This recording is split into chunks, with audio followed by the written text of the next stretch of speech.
कक्षा 9वीं के छात्र आपके समक्ष एक अनोखी कहानी लेकर प्रस्तुत हूँ।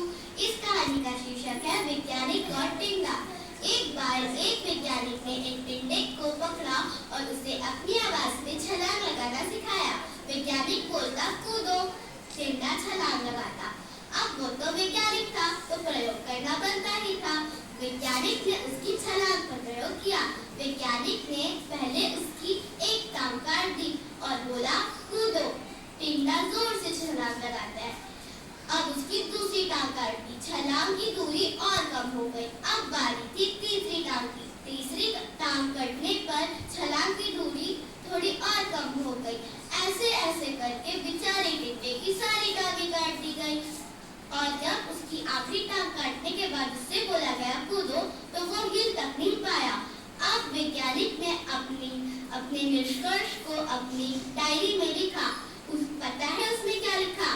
उसने लिखा कि जब मैंने अब टिंडे की पहली टांग काटी तो टिंडा थोड़ा बहरा हो गया। दूसरी टांग काटने पर वो थोड़ा और बहरा हो गया।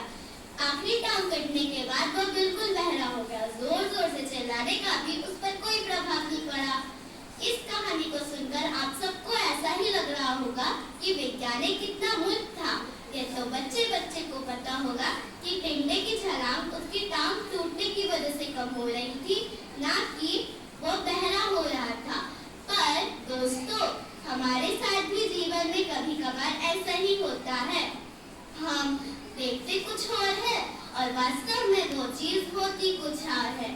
कभी कभार जीवन में दो घटनाएं ऐसे घटती है कि उनका एक दूसरे से कोई संबंध नहीं होता, पर फिर भी हमें लगता है कि गहरा संबंध है।